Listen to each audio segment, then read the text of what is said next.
সেটা হচ্ছে সচিবালয়ের আগুন এবং সেটার উপরে আমি একটা পোস্ট দিয়েছি। সম্পূর্ণ বিষয়টাই সন্দেহজনক।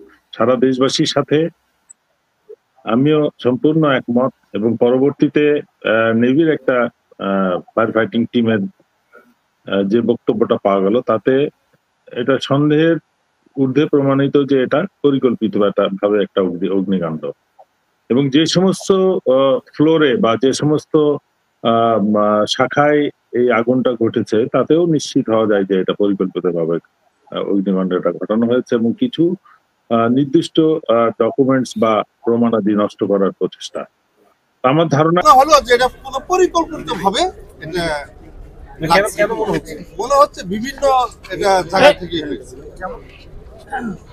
মানে এটা একটা জায়গায় থেকে একটা সরকার শর্ট সার্কিট হলে একটা জায়গায় থেকে হয়, এটা হচ্ছে কয়েকটা জায়গা থেকে। Brigadier general Mohammad Hasan Nasir, major Rezaul Karim Reza ভাই, আমাদের আরেকজন আছেন তিনি হচ্ছে সুবেদার আব্দুর রশিদ, বিডিআর এর এই মুহূর্তে জেলে আছেন, তার ছেলে শাকিল। তো আমরা আমাদের যারা অতিথি আছে তাদের পরিচয় শুনে আপনারা বুঝতে পারছেন যে কি বিষয় নিয়ে আমরা আলোচনা করব। আসলে বিডিআর হত্যাকাণ্ডের যে কমিশন গঠন করা হলো তারপরে আপনারা দেখেছেন যে একজন ভারতীয় চর জেনারেল মইনুল তাকে বিমানবন্দর থেকে ফিরিয়ে দেওয়া হয়েছে। সেটা নিয়েও নানান ধরনের বক্তব্য আমরা শুনেছি। কেউ বলেছে আটক, কেউ বলেছে বিমানবন্দর থেকে ফিরিয়ে দেওয়া হয়েছে। শেষ পর্যন্ত আসলে কি হয়েছে আমি এখনো সন্দেহ প্রকাশ করছি। তারপরে সচিবালয়ে অগ্নিকাণ্ডের ঘটনা ঘটলো।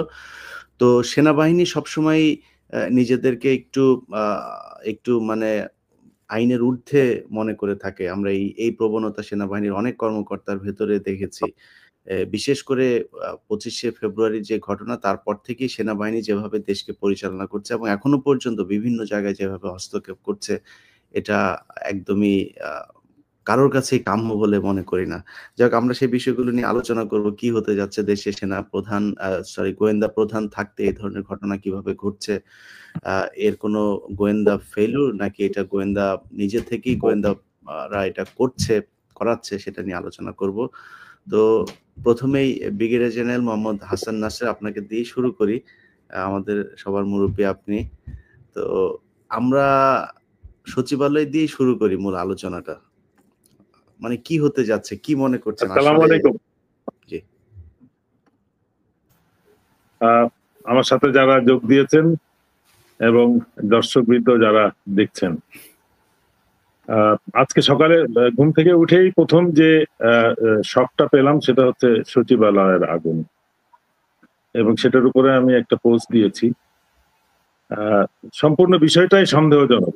সারা দেশবাসীর সাথে আমিও সম্পূর্ণ একমত এবং পরবর্তীতে নেভির একটা ফায়ার ফাইটিং টিমের যে বক্তব্যটা পাওয়া গেল তাতে এটা সন্দেহের ঊর্ধ্বে প্রমাণিত যে এটা পরিকল্পিত ভাবে একটা অগ্নিকাণ্ড এবং যে সমস্ত ফ্লোরে বা যে সমস্ত শাখায় এই আগুনটা ঘটেছে তাতেও নিশ্চিত হওয়া যায় যে এটা পরিকল্পিতভাবে অগ্নিকাণ্ডটা ঘটানো হয়েছে এবং কিছু নির্দিষ্ট ডকুমেন্টস বা প্রমাণাদি নষ্ট করার প্রচেষ্টা। আমার ধারণা এটা যেভাবে এই কার্যক্রমটা চলার কথা, একটা দেশকে অস্থিতিশীল করার জন্য যে সমস্ত প্রক্রিয়া, যে সমস্ত সিকোয়েন্সে কাজ হয়, আমরা গত কয়দিন ধরে সেটাই লক্ষ্য করতেছি। এই যে এই বিডিআর, আপনি যেটা বললেন যে বিডিআর হত্যাকাণ্ডের এই তদন্ত কমিশন গঠন নিয়ে যে কার্যক্রমটা, যে নাটকটা সিকোয়েন্সে অর্গানাইজড হলো, মানে প্রত্যেকটা স্টেপে একটা একটা করে ধাক্কা প্রয়োজন হলো এবং আমার কাছে ধারণা যে হাইকোর্টের যে মামলাটা ছিল ওটাও একটা পরিকল্পিত ছিল এই তদন্তকে অনিশ্চিত করে দেওয়ার জন্য, যে আপাতত তদন্ত কমিশন হচ্ছে না, যেহেতু স্বরাষ্ট্র উপদেষ্টা মহোদয় বলেছিলেন যে তদন্ত অবশ্যই হবে, ওটাকে নাকচ করার জন্যই হাইকোর্টের মাধ্যমে এই পরিকল্পনাটা করা হয়েছিল। আমাদের একটু বুঝতে সময় লেগেছে। যাই হোক, দাবির পরিপ্রেক্ষিতে আলটিমেটলি কমিশন হয়েছে। সদস্যদের নিয়েও এখনো সন্দেহ রয়ে গেছে। আমার কাছে কালকের ঘটনাটা বিশেষ করে একটু আমি নিজেও একটু হতাশ হয়েছি। একজন দায়িত্ববান বিডিআর মহাপরিচালক হিসেবে আমার বন্ধুর উচিত ছিল স্বপ্রণোদিত হয়ে আহ, সময় দিনক্ষণ খুঁজে জিজ্ঞেস করা যে আমাকে কখন প্রয়োজন হবে আমি সাক্ষ্য দিব, কারণ এই তদন্ত কার্যক্রমের আমি একজন গুরুত্বপূর্ণ সাক্ষী। এবং তাকে বাদ দিয়ে আমি মনে করি না বা তদন্ত কার্যক্রম কোনোভাবেই আগানো সম্ভব ছিল। তা সত্ত্বেও তাকে দাওয়াত দেওয়া হয় নাই বিধায় এই এক্সকিউজে উনি চলে যাচ্ছিলেন, সেটা আমাকে একটু অবাক করেছে। আমি আশা করি এই একই মনোবৃত্তি নিয়ে অন্যান্য যারা সাক্ষী যাদেরকে ডাকা হবে বা যারা মনে করেন যে যাদের অবদান ছিল, গুরুত্বপূর্ণ দায়িত্বে যারা নিয়োজিত ছিলেন, দেশের বাইরে যারা আছেন তারাও তাদের সাক্ষ্য দেওয়ার জন্য তাদের প্রস্তুতিটা জানাবেন এবং দেশের বাইরে থাকলে তারা ফিরে আসবেন বা দেশে থাকলে তারা দেশ থেকে বেরিয়ে যাওয়ার চেষ্টা করবেন না। আবারও তাহলে হয়তো বিব্রতকর পরিস্থিতির সৃষ্টি হতে পারে।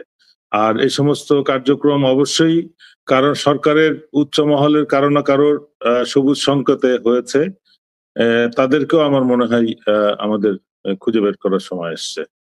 এই সমস্ত কার্যক্রমের জন্যই আমার মনে হচ্ছে যেন এই অস্থিতিশীলতাকে আরো বাড়িয়ে এমন একটা পর্যায়ে নেওয়া যে দেশের এই তত্ত্বাবধায়ক বা অন্তর্বর্তীকালীন সরকার দায়িত্ব পালন করতে সক্ষম না, সুতরাং আমাদের একটা অন্য পর্যায়ে যেতে হবে।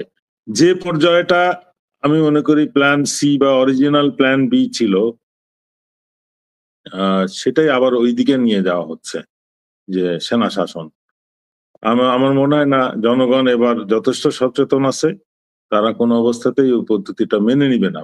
বিকজ দেশবাসী জানে যে সেনাবাহিনীর উচ্চ পর্যায়ে কারা এখন নিয়ন্ত্রণে আছে। সেনাবাহিনীর নিম্ন পর্যায়ের সকল অফিসার এবং সৈনিকবৃন্দ কিন্তু দেশপ্রেমী, কোনো সন্দেহ নাই। অল্প কিছু সামান্য কিছু আছে যারা এই পূর্বে সরকারের সাথে সম্পৃক্ত ছিল এবং তারাই চিন্তিত, তারাই যে কোনো মূল্যে ক্ষমতাটাকে ধরে রাখতে চায় বিধায় এই সমস্ত কার্যক্রম করছে। মেজর রেজা, আপনার কাছে মানে কি মনে হচ্ছে এই যে ব্রিগেডিয়ার হাসান নাসির যে কথাগুলো বলছিলেন যে সেনাবাহিনীর ভিতর থেকে সেনা শাসনের একটা পায়তারা চলছে, মানে আমি যদি আমার প্রথম কথার সাথে এটাকে যোগ করি, বিষয়টা এরকমই হচ্ছে কিনা যে সেনাবাহিনী একটা অস্থিতিশীল পরিস্থিতি তৈরি করতে চাচ্ছে, সেটা তৈরি করে তারপরে তারা জরুরি অবস্থা জারি করে সেনা শাসনের দিকে যেতে চাচ্ছে, অর্থাৎ ইচ্ছাকৃত গোয়েন্দা যে তৎপরতা সেটা চালানো হচ্ছে কিনা?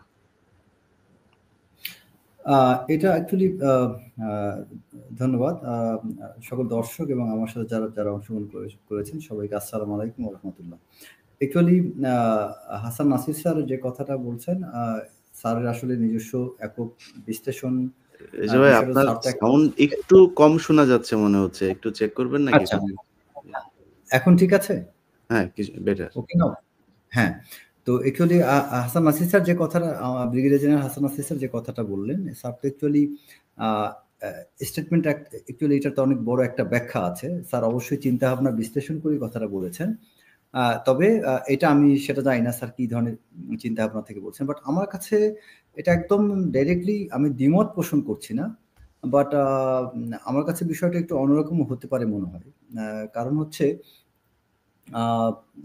এই কথাটা বলার পূর্বে আমি আরেকটা বিষয় একটু বলে নিতে চাই, যেটা পরে ভুলে যেতে পারি। যেমন এই যে লেফটেন্যান্ট জেনারেল মইনুল, তাকে যে এয়ারপোর্টে আটকানো হলো, আমি লেফটেন্যান্ট জেনারেল মইনুলকে নিয়ে মনে আছে কিনা, আমরা গত শোতে কিন্তু তার কথাটা আমি মেনশন করেছিলাম, ইফ ইউ ক্যান রিমেম্বার।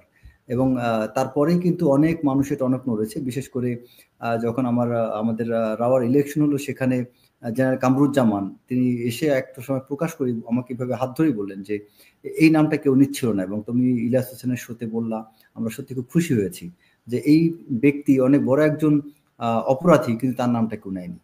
এই মইনুল হোসেন, সিম্পল একটা কথা দিয়ে বলি, brigadier general Hasan Nasir sir তিনি কিন্তু ব্রিগেডিয়ার এবং তিনি কিন্তু তদন্ত কমিটির অত্যন্ত গুরুত্বপূর্ণ ব্যক্তি ছিলেন। তিনি এত পরিশ্রম করলেন, তদন্তের জন্য এত কষ্ট করলেন, তিনি ব্রিগেডিয়ার রয়ে গেছেন। কিন্তু এই লেফটেন্যান্ট জেনারেল মইনুল, সে কিন্তু ব্রিগেডিয়ার থেকে মেজর জেনারেল লেফটেন্যান্ট জেনারেল হয়ে গিয়েছেন। তো তিনি সুবিধাভোগী না হলে তিনি কিভাবে লেফটেন্যান্ট জেনারেল হলেন? আর হাসান নাসির স্যার বঞ্চিত না হলে তিনি কেন ব্রিগেডিয়ার থেকে গেলেন এত কষ্টের পরে? Why he is not promoted? তো বিষয়টা হচ্ছে কি, এই ব্যক্তি ভেগে যাচ্ছিলেন, তাকে আমাদের অনেকগুলো অফিসার ওখানে যেয়ে তাকে সেখানে আটকানো হয় এবং তিনি সেখানে অনেকটা সিনক্রেট করতে চাচ্ছিলেন। পরবর্তীতে তার ফ্যামিলিকে ছেড়ে দেওয়া হয়, ফ্যামিলি কানাডা চলে যায় এবং ওনাকে ওখান থেকে ফেরত আনা হয়। অ্যাকচুয়ালি অ্যারেস্ট কি অ্যাকচুয়ালি এই ধরনের সিনিয়র র্যাঙ্কিং অফিসারদের ক্ষেত্রে সাধারণত এটা মানে তার দিকে তাকিয়ে না, প্রতিষ্ঠানের সম্মানের দিক তাকিয়ে, সেনাবাহিনীর প্রতি সম্মান দেখানোর জন্য সাধারণত এই ধরনের সিনিয়র র্যাঙ্কিং অফিসারদেরকে একটু স্পেস দেওয়া হয় যে আপনি ফেরত চলে যান। এটা অ্যাকচুয়ালি অ্যারেস্টের চেয়ে আমি মনে করি কোনো অংশে কম না। যাই হোক, আর মূল উত্তরে ফিরে আসি আমি, সেটা হচ্ছে যে এই মুহূর্তে অ্যাকচুয়ালি সেনাবাহিনী যে এরকম একটা সুযোগ খুঁজছে এটা আমি স্বীকার করব না। কারণ হলো, আমি কিছুদিন আগে আমাদের সেনাপ্রধানের একটা স্টেটমেন্ট জানি, তিনি একটা জায়গায় উনি খুব কনসার্ন প্রকাশ করছিলেন যে আমাদের সেনাবাহিনী দীর্ঘদিন বাইরে থাকলে আমাদের সেনাবাহিনীর ডিসিপ্লিন অনেক কিছু নষ্ট হয়ে যায়, আমাদের সেনা অফিসারদের তথা সেনা সদস্যদের বৈষয়িক বিষয় সম্পৃক্ততা বেড়ে যাওয়ার সম্ভাবনা থাকে। সে কারণে সেনাপ্রধান কিন্তু বর্তমানে চাচ্ছেন না যে সেনাবাহিনী দীর্ঘদিন বাইরে থাকুক।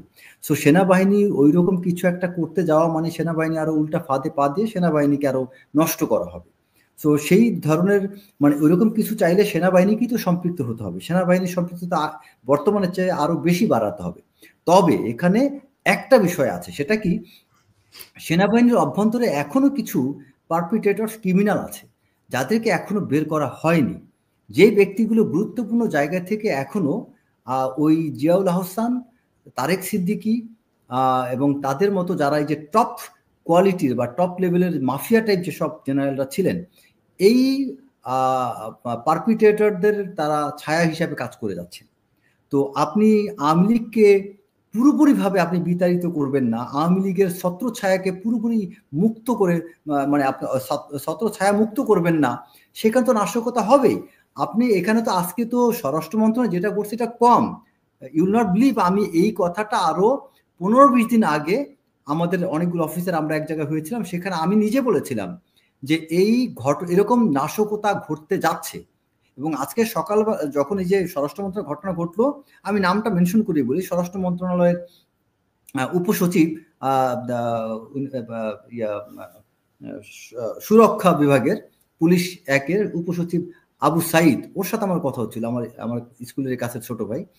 তো আমি তাকে একদম ঘটনা শুনে আমি ওকে জাস্ট এইভাবে বলছি যে আই এম শিওর, আমি তোমার কাছে কোনো ঘটনা শুনি নাই, কিছু জানি না, বাট আই এম শিওর এটা একটা স্যাবোটাজ, এটা পরিকল্পিত কোনো একটা ষড়যন্ত্রমূলক কিছু। সে বলছে ভাই এখনই কি বলা যায়? আমি বললাম হ্যাঁ এটাই হয়েছে, তুমি খেয়াল করে দেখো। এন্ড পরবর্তীতে আমরা স্টেটমেন্টে জানতে পাচ্ছি যে হ্যাঁ এরকম কিছু একটা ধারণা করা হচ্ছে। সো এটা কেন আমি এটা অ্যান্টিসিপেট করেছিলাম, কারণ এখানে আমার ধারণা মতে, আমি এক সপ্তাহ আগে এটা নিয়ে কয়েক জায়গায় বলেছি যে এখানে শুধু স্বরাষ্ট্র মন্ত্রণালয়, বিভিন্ন হাই ভ্যালু টার্গেট আছে, মানে কেপিআই গুলো আছে, যেমন বিভিন্ন মিনিস্ট্রি, ব্যাংক, বা তারপরে আমাদের বিভিন্ন গুরুত্বপূর্ণ জায়গাগুলো, যেমন বিভিন্ন সংস্থাগুলো বা বৈদেশিক যে হাই কমিশনগুলো, অ্যাম্বাসিগুলো, এরকম কেপিআই গুলোতে একটা নাশকতা করা হবে।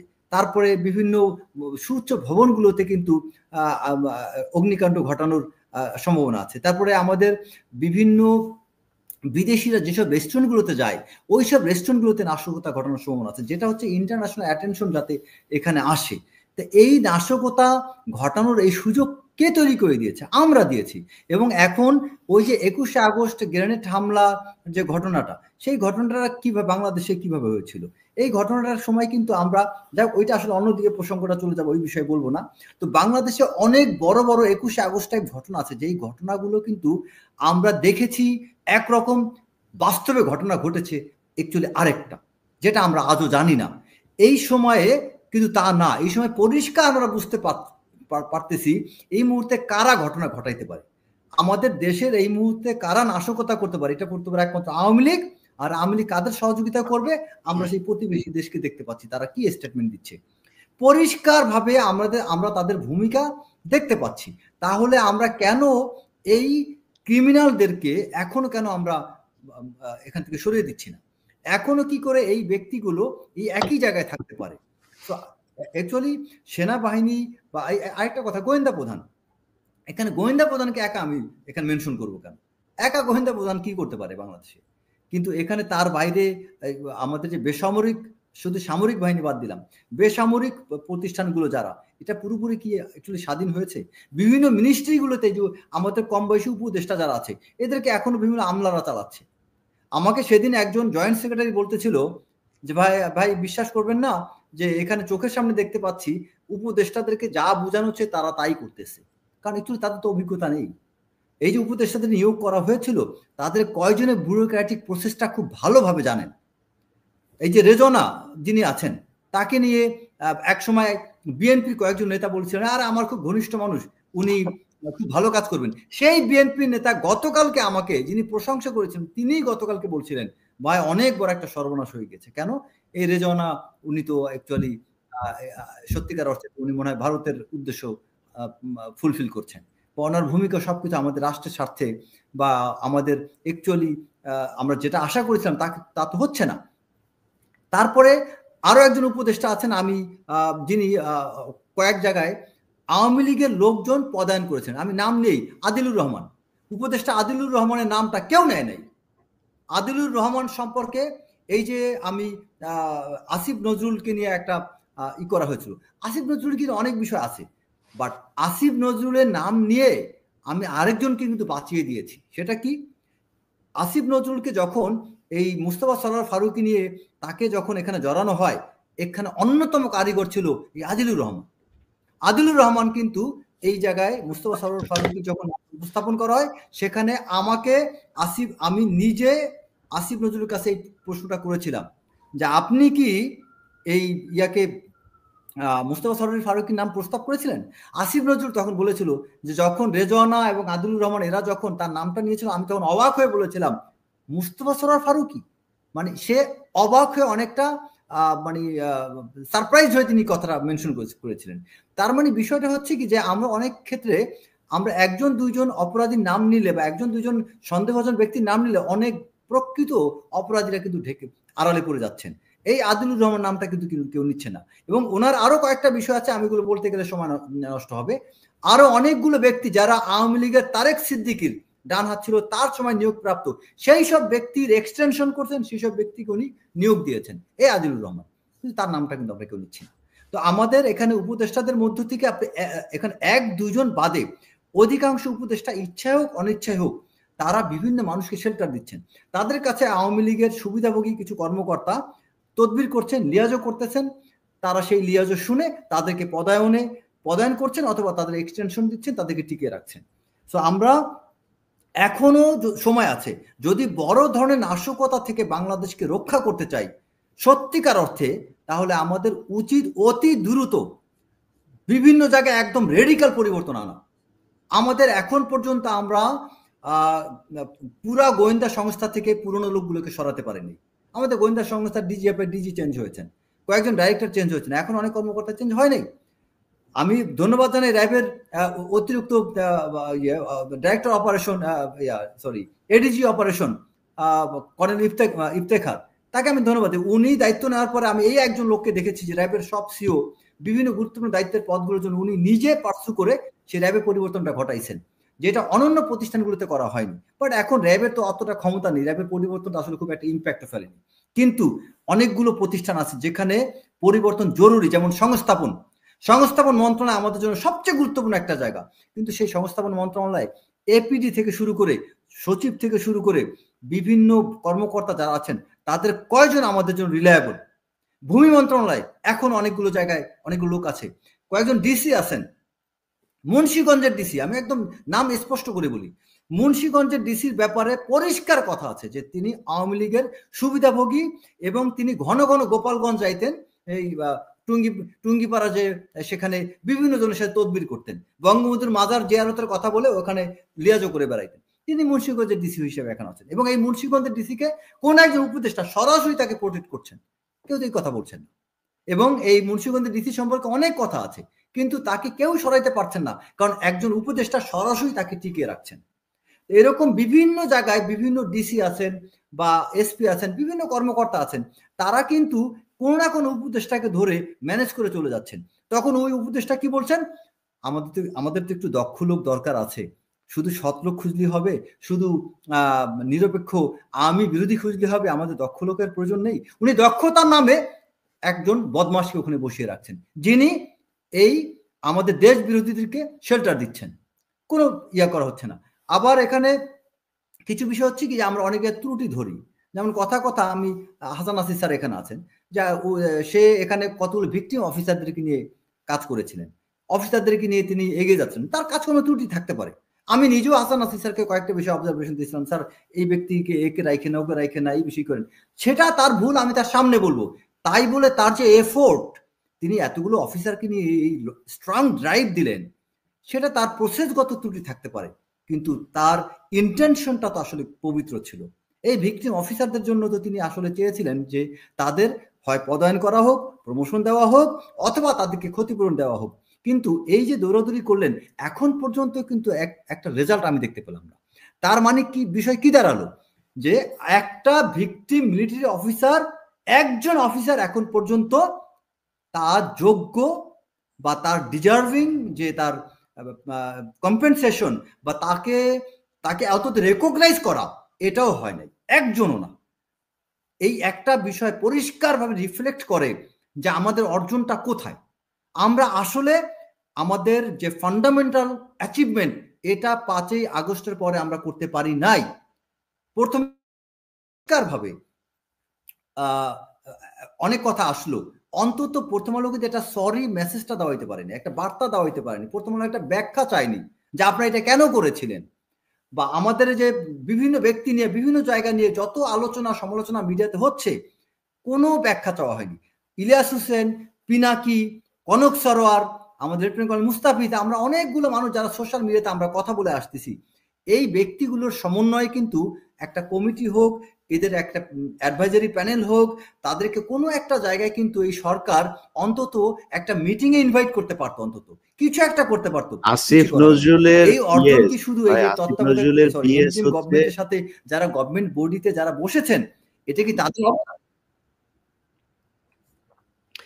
যাই রেজা ভাই, আমরা একটু ইয়ের কাছ থেকে আসি, শাকিলের কাছ থেকে আসি। শাকিল হচ্ছে আমাদের বিডিআর এর একজন সদস্য, তার ছেলে। তো সুবেদার ছিলেন উনি এখনো জেলখানায় আছেন। তো জেলখানা থেকে কবে বের হবেন সেটা আমরা জানি না, এবং সেখানকার আইনি প্রক্রিয়াগুলো কি সেটাও এখনো পর্যন্ত পরিষ্কার না, আসলে সরকার কি চাচ্ছে। তো শাকিল, মানে কি অবস্থা সবশেষ? 9 তারিখে বোধহয় পরবর্তী শুনানি আপনাদের, আগামী জানুয়ারি 9 তারিখ বিস্ফোরক মামলা শুনানি আছে। আসলে গত 16 বছরে আমরা কোনো বিচার পাই নাই, এবং আপনারা বিভিন্ন মিডিয়া এবং এই যে আমাদের সম্মানিত স্যাররা আছেন, হাসান নাসির স্যারের অনেকগুলো কথার মাধ্যমে ফুটে আসছে যে এই পিডিআর এর যেই হত্যাকাণ্ডটা সংঘটিত হয়েছিল সেটা একটা দেশি বিদেশি ষড়যন্ত্র বা অনেকগুলো মহলের দ্বারা এটা সংঘটিত হয়েছিল। আর এই বিচার প্রক্রিয়াটাতে আসলে অনেকভাবেই প্রভাবিত করা হয়েছে।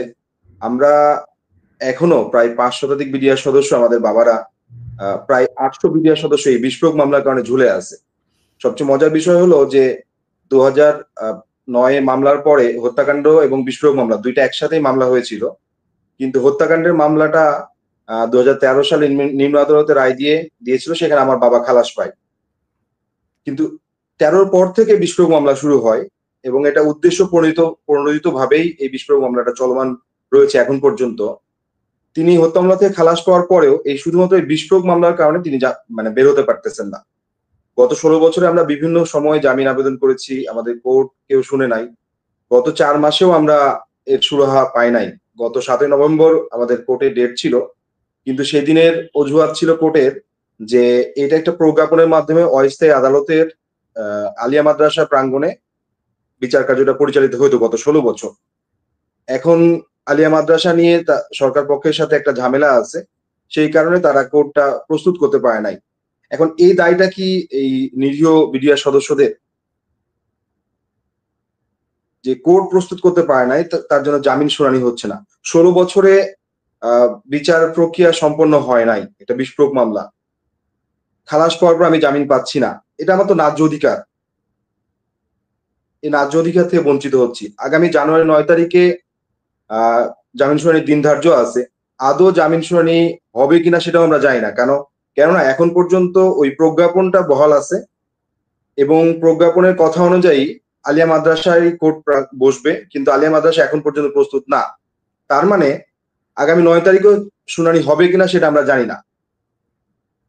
তাহলে যদি জামিন শুনানি না হয় বা যদি আবার একই অজুহাত দেখানো হয়, তাহলে এই যে মানুষগুলো প্রতিনিয়ত জেলখানায় মানবতর জীবনযাপন করছে, আমার বাবার বয়স 70-এর কাছাকাছি। 2009 সালে তার চাকরির বয়স আর মাত্র 1 বছর ছিল। 2010-এ তিনি রিটায়ার্ড করতেন।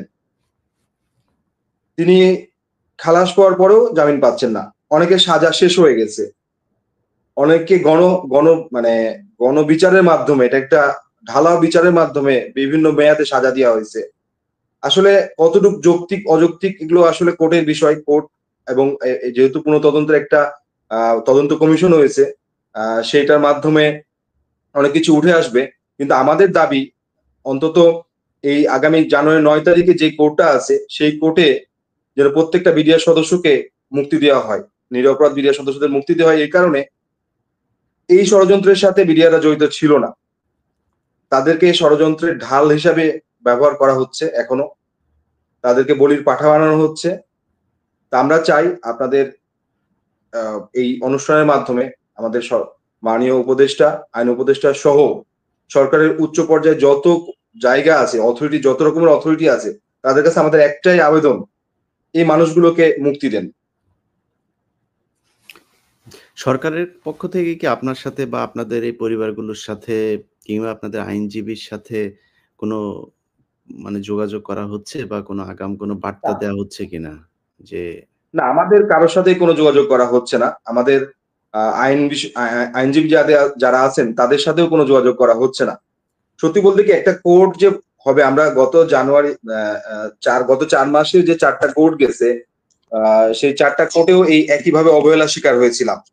2টা কোর্টে পাবলিক প্রসিকিউটর ছিলেন না। পাবলিক প্রসিকিউটর নিয়োগ হওয়ার পরে পাবলিক প্রসিকিউটররা বললেন যে তাদের নথিপত্র পড়ার জন্য আরো সময় লাগবে।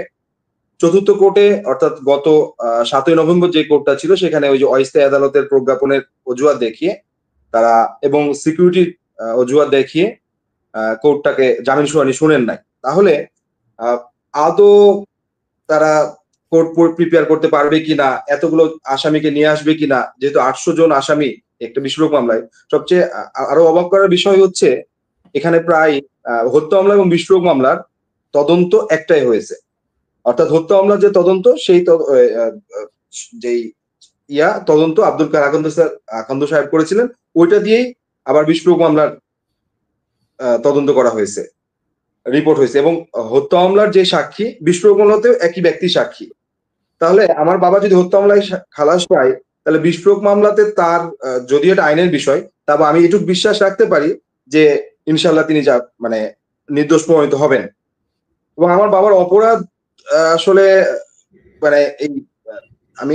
আমার বাবা একজন সেনাবাহিনী অফিসারকে জীবন বাঁচাতে সহযোগিতা করেছিলেন, এটাই মনে হয় আমার বাবার অপরাধ ছিল। তিনি মেজর আকরামুজ্জামান তৎকালীন 22 রাইফেল ব্যাটালিয়নের অধিনায়ক মেজর ছিলেন। লেফটেন্যান্ট কর্নেল হিসাবে তিনি সম্ভবত অবসর গ্রহণ করেন। আকরামুজ্জামান, তাকে তার জীবন বাঁচাতে আব্বুর রুমে 2 দিন তাকে আব্বুর ইউনিফর্ম দিয়ে তাকে সহযোগিতা করেছেন এবং তাকে বাঁচাতে সহযোগিতা করেছেন এবং তাকে তার পুরো সময়টাকে তাকে সহযোগিতা করে জেল গেটে পৌঁছে দিয়ে আসেন। এটাই মনে হয় আমার বাবার অপরাধ ছিল। আব্বু পিপিএম প্রাইজ পেয়েছিলেন। আব্বুর মনে হয় এই উপাধিগুলোই মনে হয় অপরাধ ছিল। আমি জানি না আমরা আপনারা এটা নিয়ে আরো বিস্তারিত আলোচনা করব 9 তারিখের পরিস্থিতি দেখি। আমরা মনে হয় 9 তারিখের আগে আরেকটা প্রোগ্রাম করতে পারি, আপনাদের পরিবারদেরকে নিয়ে, আপনাদের আইনজীবীকে নিয়ে। দেখি কি করে। যদি না হয় তাহলে 9 তারিখের পরে আপনাদের সাথে আমার যেমনটা কথা হচ্ছিল যে একটা বৃহত্তর একটা আন্দোলনের দিকে আপনাদেরকে আমার মনে হয় যেতে হবে। যতক্ষণ পর্যন্ত তাদেরকে না ছাড়া হবে ততক্ষণ পর্যন্ত এই আন্দোলন চালিয়ে যাওয়া উচিত বলে আমি মনে করি। আপনারা সেই প্রস্তুতি নেন। শাকিল, আপনি ভালো থাকেন। আমরা মেজর জেনারেল মোহাম্মদ হাসান নাসির, আপনার কাছে আরেকবার যাই। স্যার, এই যে যেটা মেজর রেজা বলছেন, সরি ব্রিগেডিয়ার জেনারেল, উনি যেটা বলছিলেন রেজা ভাই, যে সব জায়গাতে আগের লোকজনকে বসিয়ে রাখা হয়েছে, মানে যেটা নিয়ে আমরা আজকে এই 6 মাস ধরে একই কথা বলছি। এমনকি আমার সব শেষ ডক্টর আসিফ নজরুলকে নিয়ে রেজা ভাই যেটা বললেন যে উনি বলেছেন উনি কিছুই জানেন না একদম। উনি মানে নাট্য পরিবারগুলোর সাথে উনার সম্পৃক্ততা বেশি তো, নাটক খুব ভালো পারেন, অভিনয় খুব ভালো পারেন। অভিনয় করে রেজা ভাইরে একটু বলছে, রেজা ভাই বিশ্বাস করে ফেলছে। রেজা ভাইয়ের সাথে এটা নিয়ে আমার আগেও কথা হয়েছিল। যাই হোক। তো উনার বিষয় হচ্ছে উনার যে ব্যক্তিগত সহকারী পিএস যিনি, সেই পিএস হচ্ছে এবিএম খায়রুল হকের পিএস। আমি কিন্তু সেটা বলেছি এবং তার বান্ধবীকে, সেই বান্ধবী দিয়ে কিভাবে তাকে জড়িয়ে রেখেছে চারদিক থেকে কোনো ব্যবস্থা নেওয়া হয় নাই কিন্তু।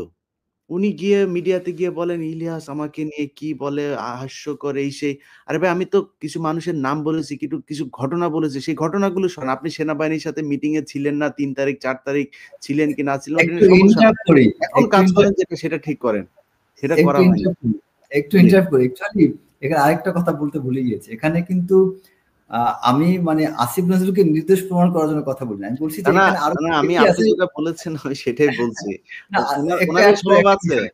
মানে যেমন উনি একটা ঘটনা কিছুই আছে জানেন না, এখানে। খুব ভালো মানুষ। ইদানিং দেখবেন উনি হুম। শুরুতে আলহামদুলিল্লাহ, শেষে ইনশাআল্লাহ মানে এই ছাড়া কথাই বলে না। বিশাল এক বুজুর্গ। উনারে এখানে নিয়ে এখন আরেকটা পুরা চতুরতা হয়েছে। পাকিস্তান নামের চতুরতা খতিব কি? বানায় দেওয়া দরকার। যেমন চতুরতা আমি আরেকটা গল্প আছে। এখানে ওই যে খোদা বক্সকে যখন এখানে নিয়োগ দেওয়া হয়, তখন এটা সত্য ঘটনা। এই বিষয়টা আমি সরাসরি এটাও আমি আসিফ নজরুলকে জিজ্ঞেস করেছিলাম। যে ভাই আপনি এটা কিসের ভিত্তিতে আপনি কেন এটা স্বরাষ্ট্র উপদেষ্টাকে আপনি কেন ফোন করে তার নামটা প্রস্তাব করলেন? হুম। তখন সে বলল যে আমি প্রধান উপদেষ্টা আমাকে ডাকলেন। সেখানে তখন ওই আদিলুর রহমান, রেজওয়ানা আরো কয়েকজন ছিলেন। তো তখন প্রধান উপদেষ্টা বললেন যে তুমি উপদেষ্টাকে ফোন দাও। তো আসিফ নজরুল তার মোবাইল দিয়ে ফোনটা দিলেন ইয়েকে, আমাদের স্বরাষ্ট্র উপদেষ্টা লেফটেন্যান্ট জাহাঙ্গীর স্যারকে। ফোন দেওয়ার পরে তারপরে তাকে সে বললেন যে এরকম ব্যাপার, আপনার অ্যাসিস্ট্যান্ট হিসেবে খোদা বক্স জয়েন করবেন। তো মানে তাকে এইভাবে এটা বলা হয়। তো সে এটা নিয়ে যাই হোক, তো উনি খুব একটা কমফোর্ট ফিল করেন নাই, যেটা আমি জানতে পেরেছিলাম। তো কথা হচ্ছে কি, আসিফ নজরুলের ফোনটা দিয়ে কেন স্বরাষ্ট্র উপদেষ্টাকে ফোন করানো হলো? ফোনটা তো প্রস্তাব করছেন যে আদিলুর রহমান, তিনিই তো ফোনটা করতে পারতেন। কেন এটা করেননি? কারণ আদিলুর রহমান এখন সূক্ষ্ম একটা চতুরতার আশ্রয় নিয়েছেন যে নাম গেলে আসিফ নজরুলের নাম যাক, আমি কোথাও প্রকাশ্যে নাই। আমার কথা হচ্ছে কি, প্রকাশ্যে যারা ক্রিমিনালি করছেন তাদের চেয়ে বেশি ডেঞ্জারাস যারা লুকায়া লুকায়া ক্রিমিনালিটি এটাই আপনার করছেন। এই যে দুদক থেকে শুরু করে সবখানে শুনছি এই ৩ জন একই সাথে মুভ করছেন। হ্যাঁ, হ্যাঁ, হ্যাঁ, যেখানে যত এক্স্যাক্টলি, একই সাথে গিয়ে তারা এক্স্যাক্টলি। ইয়ে আমি করছেন। যে কেন এবং একজন নাম তাদের আসবে, বাকি দুজন নাম আরেক কেন আসছে না? আরেকজনের বিষয় বলে রাখি, বাংলাদেশের আমার এই ভিডিও যারা দেখছেন আপনারা সবাইকে একটা মেসেজ দিয়ে রাখেন। মনির হায়দার হচ্ছে ওই জন্ম থেকে ডিজিএফআই এর সোর্স। পুলিশের যেমন সোর্স থাকে, এই মনির হায়দার হচ্ছে ডিজিএফআই এর সোর্স। আর মনির হায়দারের সোর্স আবার হচ্ছে গিয়ে শাহেদ আলম।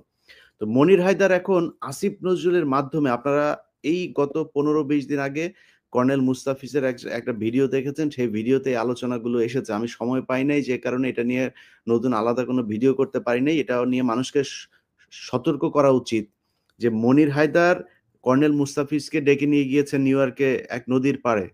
সেখানে গিয়ে তারপরে তাকে বুঝিয়েছেন, এই সরকার ক্ষমতায় থেকে যাওয়ার আগে, অর্থাৎ ৫ তারিখের আগের ঘটনা এটা। তাকে বুঝিয়েছেন যে ইলিয়াস হুসাইন এবং কনক সারোয়ার এই ২ জনকে বলেন, আপনি একটু বুঝায় বলেন, আপনি বললে বুঝবে। তারা যেন আর এই সরকারকে নিয়ে সমালোচনা করে এ ধরনের ভিডিও না করে, কোনো কথাবার্তা না বলে। কি হবে এসব করে? সরকার আসলে টিকেই যাবে, এই সরকারই থাকবে। কোনো কিছু করলে সেটাকে নিয়ন্ত্রণ করে ফেলবে। অর্থাৎ এর আগে এই যে সাদেক হোসেন খোকার সাথে যেই মাহমুদুর রহমানের যে আপনার একটা ফোন রেকর্ড বের হয়েছিল, যেটাতে মাহমুদুর রহমান ভাই জেল খাটলেন।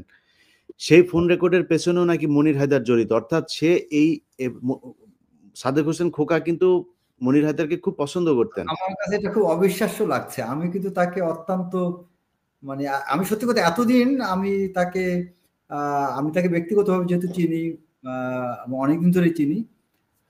তাকে কিন্তু আমার আসলে খুব ধার্মিক মনির হায়দার যে ডিজিএফআই এর সোর্স, এটা আমি বহু আগে থেকে জানি। সবাই জানে এটা, ডক্টর কনক সারোয়ার থেকে শুরু করে সবাই জানে। কিন্তু ইজ ইট বিষয়টা ভেরিফাইড? একদম ভেরিফাইড। এর এর এর এর এর ইয়েটা শোনেন, মানে প্রমাণটা শোনেন। আপনি জানেন, ওনাকে জিজ্ঞেস করবেন ২০২২ সাল ২৩ সাল ওই সময় আপনার কি আমার কিন্তু তার সত্যি কথা উল্টা মনে হয়। না, সে বাংলাদেশে গিয়েছিল, আপনি জানেন?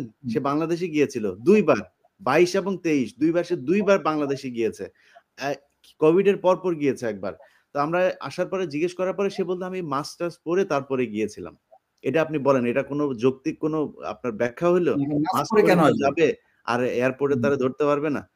এই হচ্ছে তার ব্যাখ্যা। কিন্তু যেহেতু বিষয়টা প্রমাণিত হয়েছে এবং সে যেহেতু এত বড় ঘটনা ঘটাতে গিয়েছিল, আমাদের সাথে সে খুব ভালোভাবে চলে। কনক সারোয়ারের সাথেও দেখতাম, কনক সারোয়ারের বাসার নিচে এসে দাঁড়ায় থাকতো, আমাদের এখানে এসে কথা বলতো।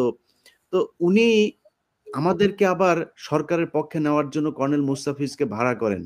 এটা ভয়ংকর ব্যাপার। মুস্তাফিজ ভাই যদি নাকি ওই সময় এটা কিছু একটা করত, তাহলে তো আমরা নিশ্চয়ই অনেক কিছু হইতে পারতো। সে দেখা যেত আমাদের ক্ষতি করতে চাইতো বা জানি না। এইভাবে মনির হায়দার আরো কার ফোন রেকর্ড আপনার এই সরকারকে নিয়ে দেয়, আপনার ডিজিএফআই কে নিয়ে দেয়, এই ব্যাপারে উনার সাথে যারা চলাফেরা করেন তাদের সবাইকে বলব খুব সাবধান হওয়ার জন্য। উনি ২৭-২৮ তারিখ ২ দিন ব্যাপী কর্মশালা দিয়েছেন একটা। সেখানে আবার ডক্টর ইউনূসও যাবেন নাকি মাঝখানে শুনলাম। যাই হোক, যারা উনার সাথে চলাফেরা করেন, উনার সাথে খুব সাবধানে চলাফেরা করবেন। মনির হায়দার, শাহেদ আলম, এদের হইতে সাবধান। জনাব ব্রিগেডিয়ার জেনারেল হাসান নাসের, আপনার কাছে যাই। যে প্রশ্ন করেছিলাম, আমরা মাঝখানে অনেক আলোচনা করে ফেললাম যে এই সরকারের ভেতরে আগের সরকারের সবাইকে রেখে আসলেই কি দেশ শান্ত রাখা সম্ভব কিনা? আমি তো মনে করি কোনোভাবেই সম্ভব না। একটা জিনিস লক্ষণীয়, তত্ত্বাবধায়ক সরকার চালুর পর থেকে একটা রাজনৈতিক সরকার যখন তার ক্ষমতা হস্তান্তর করত, তত্ত্বাবধায়ক সরকার এসে একটা পরিবর্তন করত, এটাকে নিউট্রাল করার চেষ্টা করত। এবং সেটা সব থেকে সাফল্যজনক যেটা হয়েছিল জাস্টিস লতিফুর রহমানের সময়, যে চেঞ্জটা হয়েছিল। তারপরে আবার যখন যে রাজনৈতিক সরকার ক্ষমতায় এসছে, তারা আবার একটা পরিবর্তন নিয়ে আসে সরকারের সকল পর্যায়ে, সেটা ব্যুরোক্রেসি হোক, সামরিক হোক বা অন্যান্য সব পদবিতে। এইবার হয়ে গেছে সব থেকে মানে অ্যাক্সিডেন্টটা এইবার হয়েছে ব্যাপকভাবে, দুর্ভাগ্যজনক ভাবে। এইবার আমরা দেখছি শুধু মাথাটা নাই, স্বৈরাচার গালি দিচ্ছি, স্বৈরাচারের মাথাটা পাঠাই দিচ্ছি, এমন না যে মাথাটা মানে একেবারে নিরবিচ্ছিন্ন করে এটাকে অকার্যকর করেছি। আমরা শুধু মাথাটাকে স্থানান্তর করেছি বাংলাদেশ থেকে, এটা আর একটা দেশে আশ্রয় নিয়ে ওখান থেকেই কাজ চালাচ্ছে। বাকি শরীর সম্পূর্ণ মেকানিজমটা দেশে রয়ে গেছে। এবং এই যে তত্ত্বাবধায়ক পর্যায়ে যে পরিবর্তন বা রাজনৈতিক পর্যায়ে এসে যে পরিবর্তনগুলো না হওয়াতে সম্পূর্ণ সেই স্বৈরাচারী টিমটাই গত 15 বছর, এবং এবার খেয়াল রাখতে হবে, এবার গত সরকারের সময়সীমা ছিল 15 বছর, 16 বছর প্রায়। এই 16 বছরে যারা নিয়োগপ্রাপ্ত হয়েছে, যারা বিসিএস করে রাজনৈতিকভাবে নিয়োগপ্রাপ্ত হয়েছে, তারা এখন ডিসি পর্যায়ে চলে গেছে। সামরিক বাহিনীতে তারা মেজর লেফটেন্যান্ট কর্নেল পর্যায়ে চলে গেছে। এরা যদিও সৈনিকদের কারণে বা এদের অনেকের বিবেক বিবেচনার কারণে তারা জাতীয় স্বার্থকে বেশি সবার আগে বিবেচনা করছে বিদায়, বা তারা অতটা করাপ্টেড না, বা তারা রাজনৈতিকভাবে ইনফ্লুয়েন্স না, ইনভলভ না, সেই জন্য তারা দেশের কথা চিন্তা করে 5ই আগস্ট তাদের সিদ্ধান্ত জানায় ঊর্ধ্বতনদেরকে, যার পরিপ্রেক্ষিতে আমার ধারণা সিনিয়ররা রিস্ক নিতে পারে নাই। না হলে অবশ্যই তারা হাসিনার পক্ষেই সিদ্ধান্ত নিত, কিন্তু জুনিয়র অফিসাররা বা সৈনিকরা এই হত্যাকাণ্ডের সাথে যুক্ত হতে সমর্থন দেয়নি। এখন যেটা হচ্ছে, মাঠের থেকে কেন সেনাবাহিনীকে উইথড্র করার চেষ্টা হচ্ছে, আমি অবশ্যই একমত। বেশি দিন থাকলে তারা ইনভলভ হয়ে যায় পাবলিক অ্যাফেয়ার্সে এবং সেটা দুর্নীতিতে সম্পৃক্ত হয়। তার থেকেও যেটা বড় কারণ হচ্ছে, এই মাঠের ভিতরে ডিপ্লয়েড থাকলে যদি কোনো এমার্জেন্সি বা কোনো কিছু ঘোষণা করা হয়, তখন আর সেনা সদরের নিয়ন্ত্রণ থাকে না। ক্যান্টনমেন্টের মধ্যে থাকলে তাদেরকে নিয়ন্ত্রিত অবস্থায়, যেভাবে জেনারেল আজিজ ইলেকশনের সময় বেছে বেছে অফিসারদেরকে লিস্ট আউট করে তাদেরকে ডিপ্লয় করা হয়েছে, আর যাদেরকে সন্দেহজনক মনে করা হয়েছিল তাদেরকে কিন্তু ইলেকশন ডিউটিতে দেওয়াই হয় নাই।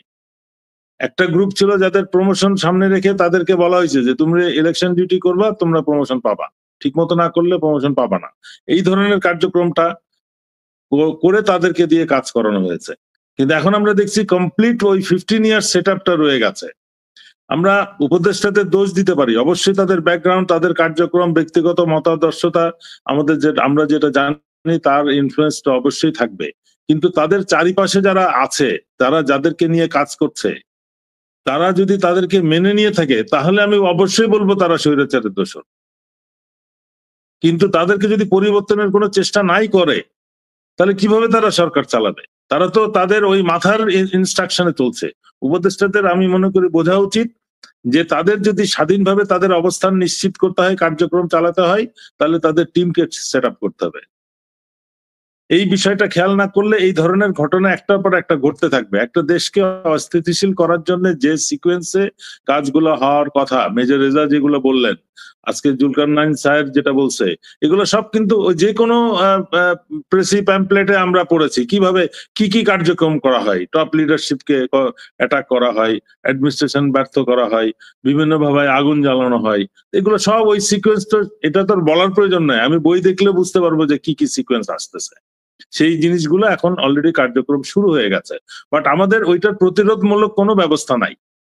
আমি যেটা আমার সকালবেলা যেটা অবজারভেশন দিয়েছি, 19টা ইউনিট গেছে, এর মধ্যে 9টা ইউনিট শুধু টিভিতে ফটো সেশন করছে রাস্তায় দাঁড়ায়। একটা সেক্রেটারিয়েট বিল্ডিং এ ফায়ার ব্রিগেডের গাড়ি কেন ঢুকতে পারবে না? আগুন নিভাতে এত সময় কেন লাগবে? সবাই খুব মানে অত্যন্ত দৃঢ়ভাবে খুব সামর্থ্য দেখাচ্ছে। আমরা 1:52-তে খবর পেয়েছি, 1:54-তে 50-এ খবর পেয়েছি, 52-তে মুভ করেছি, 54-তে আমরা পৌঁছে গেছি, কিন্তু কেউ বলতেছে না যে আমরা প্রথম পানি স্প্রে শুরু করছি কখন।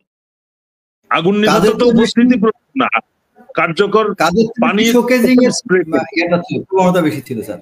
মানে কাজের চেয়ে এই কথাগুলো সবাই করে বলার প্রয়োজন ছিল না। কয়টা ইউনিট পানি দিতে পারছে, কয়টা ইউনিট অকার্যকর ওখানে বসেছিল, কয়টা ইউনিট ঢুকতে পারে নাই, গেট ভেঙে কেন ঢুকতে হলো? এটা কি ধরনের মানে নিরাপত্তা ব্যবস্থা? পাবলিকের একটা বিল্ডিং আগুন ধরলে পরে রাজুক আসে, বিভিন্ন সংস্থা আসে, ফায়ার ব্রিগেড এসে হাজার রকম আইন কানুন সব দেখায়। আচ্ছা, আমি দেখতে চাই যে সেক্রেটারিয়েটে এই আইন কানুন গুলা কার্যকর হচ্ছে কিনা।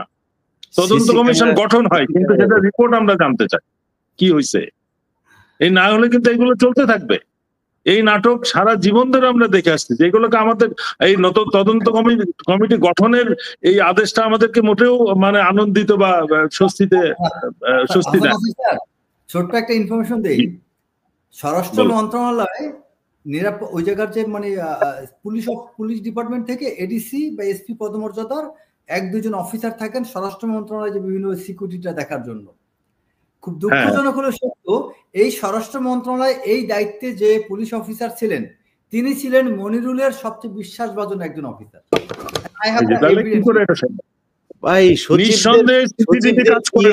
সচিবদের পিএস 10 জন এখান থেকে বের হয় নাই, সবাই এই মন্ত্রণালয়ে। আমি কিন্তু এই বিষয়ে সবসময় একটা উদাহরণ সবাইকে দেওয়ার চেষ্টা করি। আমরা যদি টার্কির এক্সাম্পলটা নিই, এরদোয়ান যখন ক্ষমতা নেয়, এই কুয়ের মাধ্যমে একটা যে পরিবর্তনটা আসে, কুয়ের একটা গল্প শুনলাম, একটা ঘটনা আমরা জানলাম, 3-4 দিন পরে দেখি 6000 জাজ চাকরিচ্যুত হয়েছে, কয়েকদিন পরে দেখি 5000 সরকারি কর্মচারী চাকরিচ্যুত হয়েছে। তার মানে উনি বুঝছেন যে আমাকে যদি ক্ষমতা ধরে রাখতে হয় ঠিক মতো কাদের থেকে আমার মুক্তি পেতে হবে, কাদেরকে পরিবর্তন করতে হবে। সে সমস্ত কার্যক্রম আমরা একেবারেই নিচ্ছি না, কোনো চেষ্টাও করছি না। আমরা মনে করছি যে এরা সৎ দেশপ্রেমিক অফিসার, কোনো কারণে হাসিনার প্ররোচনায় বা আওয়ামী লীগের প্ররোচনায় এরা বিপথে চলে গেছিল। আমার অবস্থান, আমার পার্সোনালিটি, আমার জ্ঞান গরিমা সবকিছু তাদেরকে আবার রাস্তায় নিয়ে আসবে, কিন্তু বাস্তবে বাংলাদেশে সেটা কোনোদিন সম্ভব না। এটা কিন্তু অ্যাবসলিউটলি ওয়েল মোটিভেটেড তারা ছিল। জি, আমরা যেটা দেখতেছি যে এই জন্য আমি বলতেছি যে শুধু উপদেষ্টাদের দোষ দিব, কিন্তু তারপরেও তাদের টিমটা তো কমপ্লিট রয়ে গেছে। এখন তারা নিজেরা যদি ইনভলভ থাকে যে না আমরা সন্তুষ্ট আমাদের টিম নিয়ে, তাহলে অবশ্যই আমি রেজার সাথে একমত। আচ্ছা, সেকেন্ড হচ্ছে যে আমরা দেখতেছি আমরা সবাই বলি যে plan B, plan C, plan D ছিল আওয়ামী লীগের বা রয়ের, তো সেটা অলরেডি কার্যকর শুরু হয়ে গেছে। 4 তারিখে আমি কিছু আওয়ামীপন্থী সিনিয়র অফিসারদেরকে নিয়ে রাওয়াতে একটা বক্তৃতা দিলাম, একজন উপদেষ্টা হয়ে গেল তাতে, আরেকজনকে বানানোর জন্য জোর প্রচেষ্টা চলতেছে, এবং এটাতে পিনাকি দাও দেখি মানে খুব অ্যাডভোকেসি করতেছে। তার অতীত ইতিহাস, তার অন্যান্য কার্যক্রম, সেনাপ্রধান হওয়ার জন্য উনি কি করছেন, কি না করছেন। আচ্ছা, বেগম জিয়াকে বাড়ি থেকে ব্যাক করে তার বাড়ি ফ্রিজের মধ্যে মদের বোতল কত কিছু দিয়ে তাকে কার্যক্রম করলো। পিনাকি দাদার আলোচনা আপনি নিয়ে আসলেন, যেহেতু পিনাকি দাদা আমাদের না ওনার আমার কোনোটা আমি মিস করি না, কিন্তু আমি অবাক হয়ে আমি দেখলাম। বাট উনি একটা কথা ভালো বলছেন যে সত্যিকার অর্থে যদি কাউর মানে এই যে ব্যুরোক্রেটদের সবাইকে বঞ্চিত বলে 700-800 অফিসারকে তাদের র্যাঙ্ক মানে পদবি ফেরত দেওয়া হচ্ছে, টাকা পয়সা দেওয়া হচ্ছে, সত্যিকার অর্থে তারা তো সুবিধাভোগী। এই কথাটার সাথে যেমন আমি একমত, এইটার সাথে আমি সামরিক অফিসারদের সত্যিকার অর্থের বঞ্চনার কথাটা বলছি। রেজার সাথে আমি আর একটু অ্যাড করব বা একটু সংশোধন করব। আমি যে 400 অফিসার বা 300+ অফিসারকে যারা করতেছি, এরা কিন্তু আমাকে তাদের লিডার বানাইছে। আমি কিন্তু স্বতঃস্ফূর্তভাবে হই নাই। আমি কিন্তু একজন অ্যাপ্লিকেন্ট না। আমার সত্যিকার অর্থে আমি ঘৃণার সাথে আমি কোনো দাবি প্রত্যাখ্যান করছি যে আমি এই সরকারের পরিবর্তন না হওয়া পর্যন্ত এর থেকে কোনো আমার কষ্ট বলবো না, আমি কোনো কিছু চাইবো না। এই জন্য আমি কিন্তু অ্যাপ্লিকেন্ট না। কিন্তু আমি সব যারা নিজেদেরকে ভুক্তভোগী বা বঞ্চিত বা শাস্তিপ্রাপ্ত বলে, অন্যায়ের শিকার বলে দাবি করেছে, তাদের সবার থেকে আমি দরখাস্ত নিয়েছি, যেটা একজন সত্যিকারের সামরিক বা একটা পদ্ধতিগত দিকটা, মিলিটারি অফিসাররা কিভাবে একটা কাজ আদায় করবে। আমরা তো রাস্তায় যে মিছিল করব না, আন্দোলন করব না, বিক্ষোভ করব না, অবস্থান ধর্মঘট করব না। যখন অফিসার গুলো খুব উত্তেজিত ছিল 5 তারিখের পরে, তখন তাদেরকে বলি, ভাই এটা তো সামরিক অফিসারদের কাজ না, তোমাদের পদ্ধতি হচ্ছে তোমরা সবাই এক জায়গায় বসো, প্রত্যেকে দরখাস্ত করো, ঠিক আছে, আমি তোমাদের অ্যাপ্লিকেশনটা ফরওয়ার্ড করব। কিন্তু আমি কিন্তু ওই বিচার করার ক্ষমতা নাই যে এই অফিসারটা কি কারণে অ্যাকচুয়ালি বের হয়েছে। তার কারণ থাকতেও পারে, অবশ্যই দোষ থাকতে পারে। এখন অনেকে কিন্তু 1-2 জন যারা প্রকৃত দোষী বা অ্যাপ্লিকেন্ট, তাদের নাম ধরে ধরে কিন্তু বারবার রিপিট করতেছে, এরা কি করে এই দলে আছে, এরা কি করে এই দলে আছে। এই বাছাইয়ের দক্ষতা বা কোয়ালিফিকেশন তো আমার নাই, আমি কেন করবো? আমি তো বলতেছি তাদের অ্যাপ্লিকেশন গুলাকে রিভিউ করা হোক। কিন্তু আমার কষ্ট হচ্ছে যে 1 তারিখে আমরা সেনাপ্রধানকে বা 3 সার্ভিস প্রধানকে আমরা অ্যাপ্লিকেশনটা করে, প্রায় 300-350 অফিসার, 380 জন অফিসার অ্যাপ্লিকেশন করে, কিন্তু সামান্য কি বলবো মানে কার্টসি বলতে যেটা বোঝায়, এটা আমি অবসরপ্রাপ্ত ব্রিগেডিয়ার জেনারেল একটা কাভারিং লেটার দিয়েছি, কেউ এটা অ্যাকনলেজ করার, এই অ্যাপ্লিকেশন বা এই দরখাস্তগুলা বুঝে পাওয়ার বা পেয়েছি বা কি করছে না এই সংক্রান্ত একটা অ্যাকনলেজমেন্ট দেওয়ার প্রয়োজন আজ পর্যন্ত কেউ বোধ করে নাই। ডাকা তো দূরের কথা, ডাইনে বায়ে সবাইকে ডাকতেছে, কথা বলতেছে, বাট আমার সাথে কেউ কথা বলতে রাজি না, বা সত্যিকার অর্থে বঞ্চিত যারা তাদের সাথে কথা বলতে রাজি না। এটা খুবই দুঃখজনক। অথচ আমরা দেখতেছি সিভিলে 4 বছর আগে রিটায়ার করে গেছে, এখন আবার ইউনিফর্ম পরে পুলিশের দায়িত্ব পালন করতেছে। আমাদের তাদের ব্যাপারে কোনো ক্ষোভ নাই। বঞ্চিত 800 অফিসার, 1600 অফিসার, 3000 অফিসারের বেতন ভাতা প্রমোশন সব পাচ্ছে, 16 বছরের অধিক। অ্যাবসলিউটলি। এই এরা যদি তাদের, আমরা তো এই দেশের নাগরিক, এই সরকারের চাকরি করি, আমরা কোনো ভিন দেশের থেকে ডেপুটেশনে আসি নাই এখানে যে আমাদের জন্য এই দেশের আইন কার্যকর না। আমাদের দেশের অফিসারদের জন্য এই আইন অবশ্যই কার্যকর হইতে হবে, যেটা একটা ব্যুরোক্রেটদের জন্য, একটা পুলিশের জন্য কার্যকর। একটা জিনিস বলতে হবে, এই যে গত 50 বছরে না, সারা পাকিস্তানের সময় বা তার sir general Ataul Gani Osmani colonel থেকে জেনারেল হয়েছিল, সংকটে তাকে তৈরি করা হয়েছিল, সবই সম্ভব।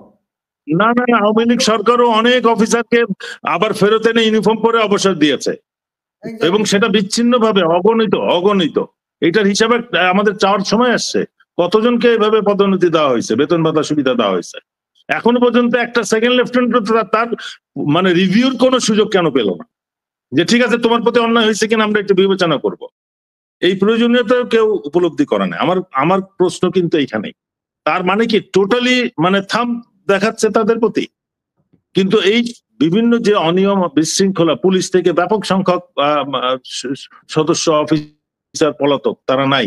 স্বরাষ্ট্র উপদেষ্টা কি এই অফিসারদেরকে কাজে লাগাতে পারতেন না? প্রেসিডেন্ট জিয়া যেভাবে কাজে লাগিয়েছিলেন পুলিশ বাহিনীকে পুনর্গঠনের সময়, অন্যান্য সরকারি সংস্থায় কি ওই অফিসাররা কাজে আসতে পারতো না? প্রত্যেকে শিক্ষিত। পাকিস্তান থেকে ফেরত আসা অফিসাররা সবাই গ্রাজুয়েট মাস্টার্স ছিলেন না। এখন প্রতিটা কমিশন পায় গ্রাজুয়েশন, এবং তারপরে তারা রেজা আমাকে শেষ করতে দাও। প্রতিটা অফিসার যারা কমিশন পায় তারা দে আর অলরেডি গ্রাজুয়েটস, এখন 4 ইয়ার্স গ্রাজুয়েশন। এরপরে তারা আসার সাথে সাথে অল্প দিনের মধ্যে তারা মাস্টার্স করে ফেলে, তারা ইউএন মিশনে চাকরি করে, 2-3টা বিদেশে প্রশিক্ষণ নাই। এই ট্রেন হ্যান্ড গুলাকে একেবারে মানে ইয়ে করে বেকার ফেলে রাখছে। ভাগ্যিস যে এরা কোনো মানে সন্ত্রাসী কার্যক্রমে যোগ দেয় নাই। মানে সরকার বা সশস্ত্র বাহিনী কি চাচ্ছে যে এরা সন্ত্রাসী কার্যক্রমে যোগ দেয়, তারপরে তাদেরকে তকমা লাগায় ওই আবার আয়নাঘর চালু করাবে? আমাদেরকে বুঝতে হবে যে আমরা কি চাচ্ছি, সরকারকে একটা সিদ্ধান্ত নিতে হবে যে আমরা কি চাই, এদের কি অপরাধ। আমি যেটা আগে বলেছি কনক সরোয়ারের কাছে, যে সিনিয়র অফিসারদের ব্যাপারে ব্যাপক ফেসবুকে ব্যাপক রকম তথ্য আসছে, আমি বলছি না যে সব সত্য, কিন্তু একজনের জন্য 36 ইঞ্চিতে 1 ফিট মাপা হবে, আর একটা লেফটেন্যান্টের জন্য 3 ইঞ্চি 6 ইঞ্চি 9 ইঞ্চিতে বলা হবে এটা তোমার জন্য 1 ফিট। সামান্য অপরাধ করতেছে তাকে বরখাস্ত করা হচ্ছে, আর আমরা সিনিয়র অফিসারদের নামে যে সমস্ত প্রশ্ন যে সমস্ত আসতেছে ফেসবুকে বা বিভিন্ন সোশ্যাল মিডিয়াতে, এবার ব্যাপারে কোনো তদন্ত বা কোনো ইভেন স্টেটমেন্টও আমরা কর্তৃপক্ষ থেকে পাচ্ছি না। এটা কেন? আমাদেরকে বুঝতে হবে যে গত 50 বছরে আগে সশস্ত্র বাহিনীকে সবসময় একটা আলাদা এন্টিটি হিসেবে দেখা হতো, কেননা একমাত্র সশস্ত্র বাহিনীতে যোগ দেয় অফিসাররা বা সৈনিকরা এই মর্মে ওয়াদা করে শপথ নেয় যে তারা দেশের জন্য জীবন দিবে। এই জন্য সবকিছু সমস্ত প্রিভিলেজ তাদের একটা এক্সট্রা কিছু থাকতো। এখন কিন্তু একটা ব্যুরোক্রেট, একটা পুলিশ আর একটা আর্মি বা নেভি এয়ারফোর্স অফিসারের প্রিভিলেজের মধ্যে কোনো পার্থক্য নেই। পুলিশ অফিসার ইউনিফর্ম পরে, একই র্যাঙ্ক পরে, অফিসার মেস আছে, সব ফেসিলিটি, পুলিশ হাউজিং টাউজিং সব আছে, অফিসার সিভিল অফিসারদের সমস্ত প্রিভিলেজ এক হয়ে গেছে। তাহলে আর্মি কেন সেই আগের ঘাওড়ে মেনটেন করবে? তারা নিজেদেরকে মনে করবে আমরা আলাদা এবং শাস্তি টাস্তি দিলে এটা নিয়ে কেউ প্রশ্ন উঠাইতে পারবে না। আমরা যা সিদ্ধান্ত নিব সেটাই হচ্ছে সিদ্ধান্ত, আলটিমেট অ্যান্ড লাস্ট ডিসিশন। অবশ্যই এটা রিভিউর সুযোগ আছে, ইন্ডিয়াতে আছে আর্মি কোর্টের ডিসিশন আর্ম ফোর্সেস ট্রাইব্যুনালে রিভিউ করার সুযোগ আছে। ইভেন আর্ম ফোর্সেস ট্রাইব্যুনালের সিদ্ধান্ত যদি সন্তুষ্টজনক না হয় সুপ্রিম কোর্টে যেতে পারে। তা আমরা আমাদের যেখান থেকে আমরা আইনটা পেয়েছি, ব্রিটিশ থেকে ইন্ডিয়া, পাকিস্তান, ভারত, বাংলাদেশ পেয়েছে, ভারত এটা পরিবর্তন করছে এবং সেটা অবশ্যই যুগোপযোগী। আমরা কেন এটা মানবো না? তাহলে আমরা বুঝতে পারবো যে মানে কিভাবে এই অন্যায়গুলো কেন হয়েছে। এই যে একটা অফিসারকে মানে ব্যাপকভাবে শাস্তি প্রদান করা হয়, সামান্য মানে লঘু পাপে গুরু শাস্তি, মানে কঠিন শাস্তি দেওয়া হয়েছে, উদ্দেশ্য কিন্তু অন্য। এই অফিসারটা আওয়ামীপন্থী না বা সে তাদের সাথে একমত না, তাদের কাজ করতে রাজি না, তাকে বের করতে হবে। এখন উসিলা হচ্ছে তার 26 বছরে হলে বিয়ে করবে, সে আগে করছে, চাকরিচ্যুত হয়েছে, বিভিন্ন রকম ঘটনা নাটক সাজানো হয়েছে, অফিসারদেরকে বের করা হয়েছে। এরকম কিন্তু অনেক উদাহরণ রয়েছে। কিন্তু এই সমস্ত অ্যাপ্লিকেশন, এই সমস্ত রিকোয়েস্ট কেউ কোনো বিবেচনায় নেওয়ার প্রয়োজনই বোধ করতেছে না। অবাক বিষয়। এবার আমরা প্রধান উপদেষ্টাকে 5 সেপ্টেম্বর অ্যাপ্লিকেশন দিয়েছি, সেটা গ্রহণ করতে আমাদের পুরো দিন অপেক্ষা করতে হয়েছে। এটা কোন দেশে বসবাস করছে? এই সশস্ত্র বাহিনী এই দেশের সদস্য না? এরা এই দেশের নাগরিক না? যে এদের একটা দরখাস্ত প্রধান উপদেষ্টার অফিসে রিসিভ করানোর জন্য সকাল থেকে সন্ধ্যা 6টা পর্যন্ত অপেক্ষা করতে হবে? আবার এখান থেকে 2জন অফিসারকে কোনো কারণ ছাড়া, না 2টা অফিসারকে, নেভি অফিসারকে এবং 2টা সৈনিককে কোনো কারণ ছাড়া প্রায় 24 ঘন্টা থানার সেলে আটকে রাখা হলো এবং কেউ কোনো প্রশ্ন উত্তর দিল না যে কেন তাদেরকে রাখা হলো, কেন 23 ঘন্টা পরে ছেড়ে দেওয়া হলো। কেউ কোনো কৈফিয়ত দেওয়ার প্রশ্ন বোধ করছে না। আমরা কি এখনো সেই হাসিনার যুগে রয়ে গেছি? আমাদেরকে তো একটা পরিবর্তন তো দেখাতে হবে। কে তাদেরকে অ্যারেস্ট করলো, কেন ছেড়ে দিল? আমরা কোনো কিছু কিন্তু দেখছি না। এই জিনিসগুলো আমরা কোনো সত্যিকার অর্থে কোনো পদ্ধতির, কোনো সিস্টেমের কোনো চেঞ্জ হয় নাই, শুধু কিছু মাথা পরিবর্তন হয়েছে। আর যে স্বৈরাচারের যে মাথাটা ছিল সেটা শুধু স্থান পরিবর্তন করছে, তার সমস্ত সিস্টেম ডিজিটাল যুগে ওখানে বসে সবকিছু নিয়ন্ত্রণ করতেছে। এখন সেকেন্ড হচ্ছে যে বিডিআর এর বিষয়। বিডিআর এর বিষয়টা আমি আমি কিন্তু সম্পূর্ণ একমত যে পুরা বাহিনীকে ধ্বংস করার কারণে পিলখানাতে তো হত্যাকাণ্ড চালানো হয়েছে, কিছু সৈনিককে টাকার বিনিময়ে রাজি করানো হয়েছে হত্যাকাণ্ডে সম্পৃক্ততার জন্য। পরিকল্পনাকারী তারা না, তারা অংশ নিয়েছে টাকার বিনিময়ে বা অন্য সুযোগ সুবিধার বিনিময়ে। বাট পুরা বাহিনীকে ধ্বংসের কার্যক্রম হিসেবে অন্য সারা দিন ব্যাপী প্রথম রাত্রের মধ্যেই কিন্তু ম্যাক্সিমাম হত্যাকাণ্ড শেষ হয়ে গেছে। তারপরেও পরদিন বিকাল পর্যন্ত এই এই আমরা বিদ্রোহ বলি আর যাই বলি, এই কার্যক্রমটা টেনে নেওয়া হয় এই নাটকটাকে। সমস্ত অন্যান্য সেক্টর ব্যাটালিয়নে সারা দেশব্যাপী একটা বিদ্রোহের নাটক রচনা করা হয়, বলে বলে যে অস্ত্র বের করো, ঝাঁপায় পড়ো, অ্যাটাক করো, বন্দি করো, এইভাবে করে করে সবাইকে ইমপ্লিকেট করে ওদের থেকে সব আসামি নিয়ে এসে জেলে নেওয়া হয়। কারণ শুধু ঢাকার এদেরকে নিলে তো পুরো বাহিনী ধ্বংস হবে না, অল্প কিছু একটা আংশিকই হবে, বাকি বিডিআর সদস্যরা থেকে যাচ্ছে ইনট্যাক্ট। উদ্দেশ্য ছিল এটাই। সুতরাং এদেরকে দ্রুত বিচার যেভাবেই হোক স্পেশাল ট্রাইব্যুনাল করে হলেও এদের বিচার করতে হবে। এবং সব থেকে দুঃখজনক বিষয় হচ্ছে এটার মধ্যে নিশ্চিত সম্পৃক্ততা ছিল ইউনিফর্ম মিলিটারি অফিসার্স, বা যদি নাও থাকে যে সমস্ত ব্যাটালিয়ন বিদ্রোহ করেছে সামরিক বিধি অনুযায়ী তাদেরকে অবশ্যই বিচারের আওতায় আনার কথা ছিল। কিন্তু আমরা দুর্ভাগ্যজনক ভাবে দেখলাম তারা সসম্মানে আরো পদোন্নতি পেল এবং এমন জায়গায় তারা নিয়োজিত হলো যেখানে তারা ধরাছোঁয়ার বাইরে, সমস্ত কিছু বাইরে, এবং তারা ওখান থেকে প্রমোশন নিয়ে বিদেশে এখন পলাতক রয়েছে। তাদেরকে কিভাবে আইনের আওতায় না হবে? একটা অফিসারকেও বিচারের সম্মুখীন করা হয়নি। এফজিসিএম এটার জন্য তো আমার কোনো অ্যামিকাস কিউরি বা কোনো চিফ জাস্টিসের কোনো প্যানেল বা হাইকোর্টের কোনো প্যানেলের সিদ্ধান্ত নেওয়ার প্রয়োজন ছিল না। এই জিনিসগুলো অবশ্যই কোনো না, এই নতুন যে তদন্ত কমিশন অবশ্যই এই বিষয়টা বিবেচনায় নিয়ে আসবে। জি মেজর, এটা না হলে কিন্তু বিচার কমপ্লিট হবে না। জি মেজর। হ্যাঁ, থ্যাংক ইউ। অ্যাকচুয়ালি পিলখানা বিষয়টা দিয়েই আমি আমার পরের কথাটা যাই। পিলখানা পরে ভুলে যেতে পারি। পিলখানা বিষয়টা আমরা সব শেষ আমরা পিনাকি ভট্টাচার্যকে দিয়ে শেষ করব। পিনাকি দা ঢুকছেন কিছুক্ষণের মধ্যে।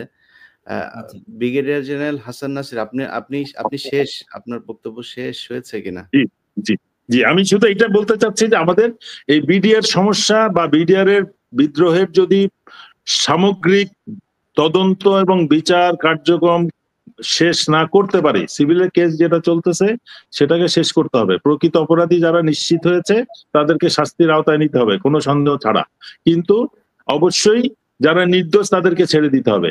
এই বাহিনীর নাম আবার ইয়েতে ফেরত আনতে হবে, বিডিআর নামে ফেরত আনতে হবে। এই যারা শহীদ হয়েছে তাদের নামে সেনাবাহিনীর শহীদ মিনার না, তাদের নামে সেনাবাহিনীর প্রতিষ্ঠান, বিভিন্ন হল, বিভিন্ন ক্লাস, বিভিন্ন ইউনিটস, তারা তাদেরকে মনে রাখার ব্যবস্থা করবে। এই জিনিসটা ওপেন করে দিতে হবে। এই যে 25শে ফেব্রুয়ারি শহীদ দিবস, এটা ঘোষণা করতে আপত্তি কোথায় সরকারের?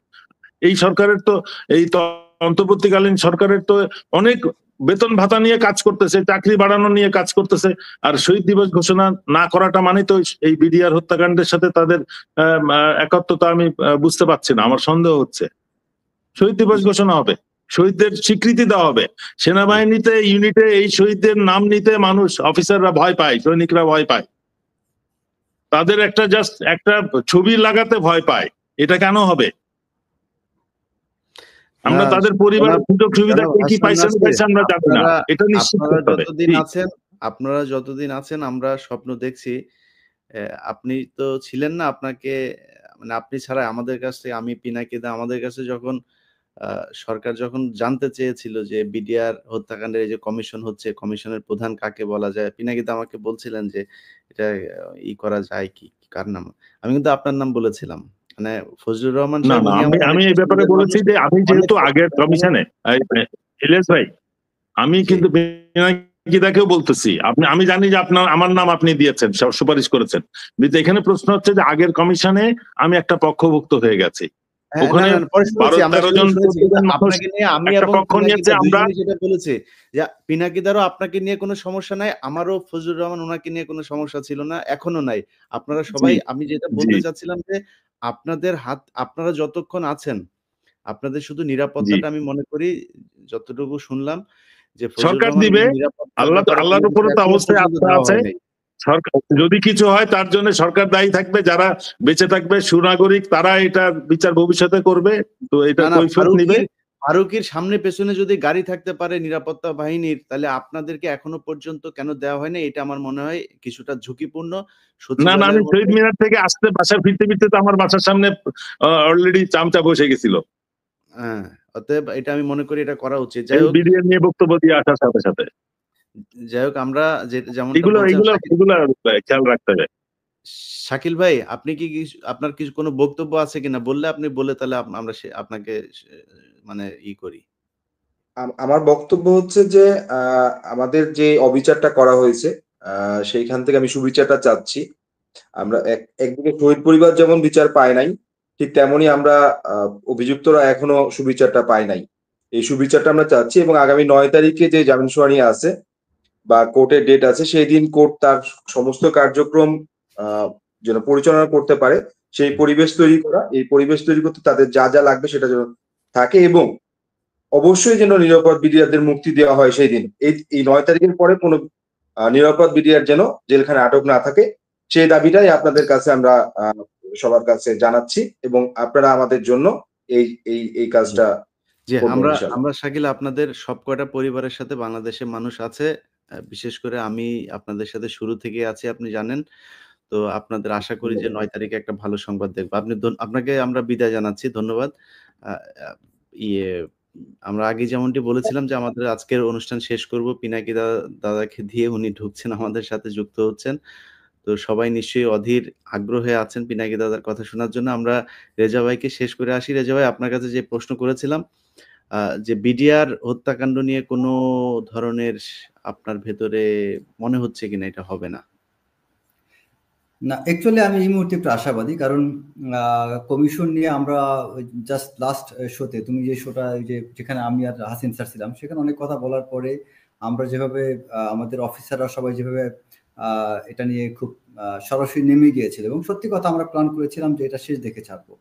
অ্যান্ড আমি ব্যক্তিগতভাবে Fazlur Rahman sir, general Fazlul sir এবং জেনারেল সাইদ স্যারের সাথে আমার মানে রাওয়ায় যতগুলো প্রোগ্রাম হয়েছে প্রতিবাদমূলক, সবগুলো প্রোগ্রামই স্যারের সাথে আমি বলতে গেলে আমি ছিলাম। এবং আমি যতদূর জানি ব্রিগেডিয়ার সাইদ বীর প্রতীক, উনি একদম প্রচণ্ড একরোখা এবং প্রচণ্ড সৎ একজন অফিসার এবং আমাদের আর্মির ডাইরেক্টর ডিপিএস, যেটা পার্সোনাল ডিপার্টমেন্ট বা প্রভোস্ট মার্শাল ছিলেন, মানে ডিসিপ্লিনারি সাইড যিনি দেখেন আর্মির। তো এবং তার সাথে আমি খুব ক্লোজলি কাজ করেছি গত অনেক বছর ধরে। তো আমি তার সাথে অলরেডি অনেকগুলো নাম তাকে বলেছি, নামগুলো আমি এখানে বলবো না। কয়েকটা ব্যক্তিকে এখানে রাখতে হবে এবং তিনি আমার সাথে সহমত পোষণ করেছেন। ফজলুর রহমান স্যারকেও বলেছি। যেমন আমি জাস্ট একটা নাম উল্লেখ করি, উদাহরণ আকারে